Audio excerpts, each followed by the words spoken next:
Hello and welcome to High Point Music's Gear Reviews. I'm Lewis, and in today's episode I'm going to be showing you the MXR Bass Octave Deluxe.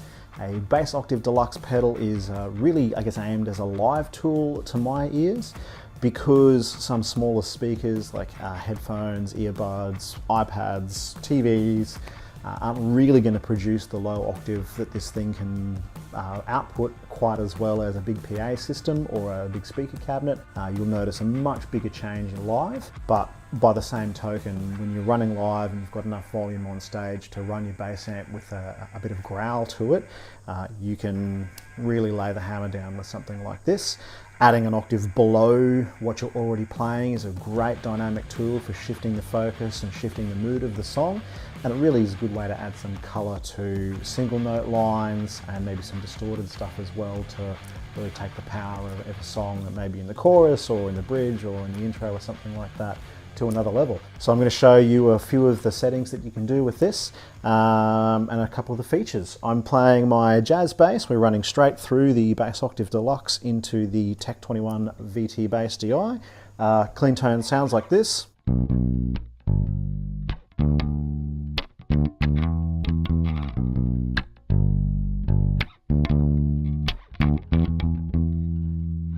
I'm basically just running the girth control, which is the smooth one octave below at the moment, and the dry is about half. I suppose it's a good time to point out that the girth control is the smoother of the octave sounds, the growl is the dirtier of the octave sounds, and you can mix them in independently to sort of blend between the two. We've got a mids control that allows you to boost some focus in that octave below generated signal. A dry control which blends your dry signal in, and internally we've got a trim pot and a frequency selector that allows you to change this mid boost between 400 and 800 Hertz and vary the amount of mid boost by between 4 and 14 decibels. So I'll show you that when I get to that switch a little bit more, but basically it sounds like this.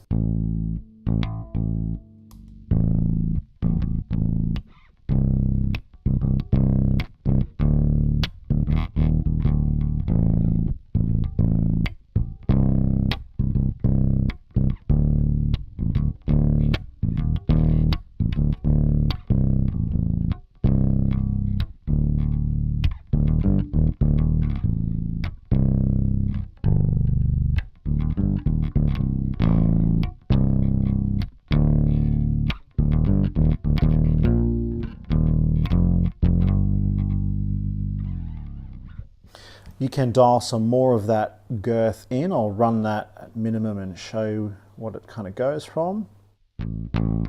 So no effect. At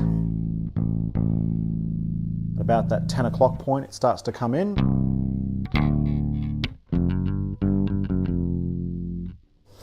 Push a little harder.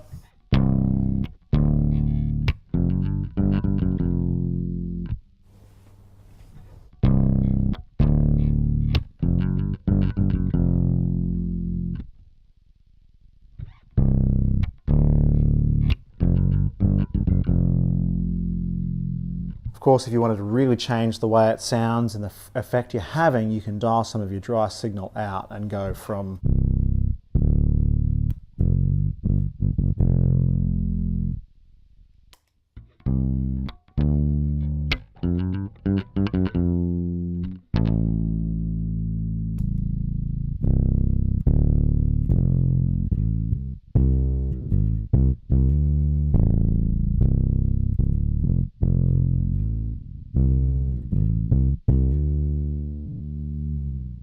like so.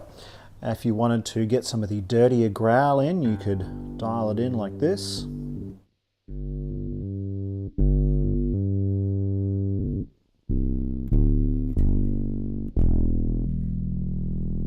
Really, it has a little bit of struggle tracking on those super low notes. It's worth pointing out that when you're playing this A, which is pretty low already, and then you drop an octave below that, you're getting into the around that low 100 Hertz kind of range depending on what note you're playing. A lot of speaker systems aren't going to be able to handle that, but again, a cabinet or a good PA system definitely will, so it'll be more noticeable live.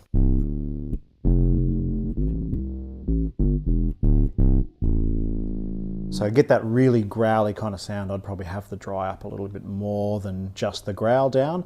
I think it sounds good with only the girth up as an alternative tone, but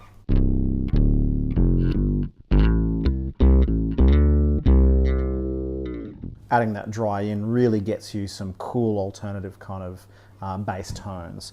So you might not necessarily use it just to get that super low sub bass sound. You might just use it to try and sound a bit more like a synthesizer, which you can do by blending a few of these controls in.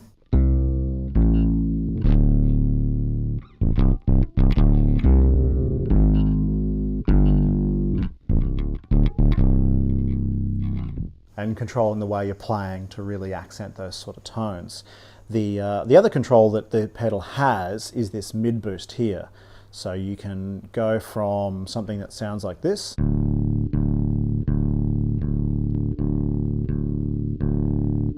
that focused sort of tone.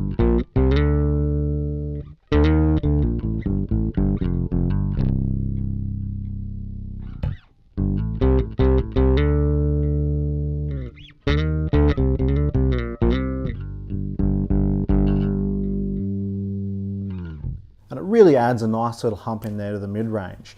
The other cool thing about this pedal is it's fairly feature-packed, but you can adjust what that mid-frequency changes. So without bumping those settings, if we just flip this over, you can see that in here we've got this switch, and at the moment that's in the 400 Hertz position.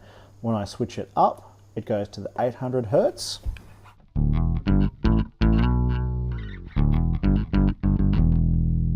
As opposed to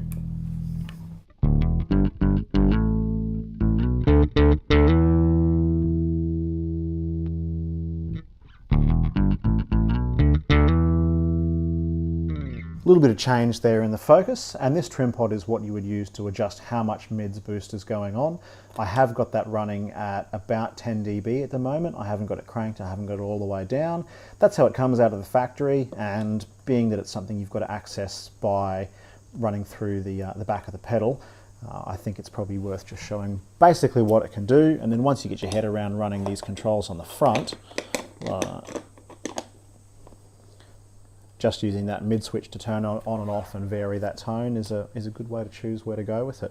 So you get some good sounds, some good variations. I'd probably like to have that switch and that trim pot on the front panel. I think there's probably room for it if they ever redesigned it, but there's also something to be said for simplicity, so it's, having it inside isn't necessarily a bad thing. So that's basically the MXR Bass Octave Deluxe. You get great sounds live, you can get some cool tonal changes to make it sound more like a synthesized signal, or really just lay the smack down in some heavier parts of songs. If you're interested in picking one of these up, you can do so by following the link below. Don't forget to check out our social media, give us a like, a share, a thumbs up if you've enjoyed that. We do appreciate the feedback. Head over to the blog where we can talk a little bit more about in-depth features and ideas of these sort of pedals. It's good to check that out as well. Thank you very much for watching, and I'll see you in the next one.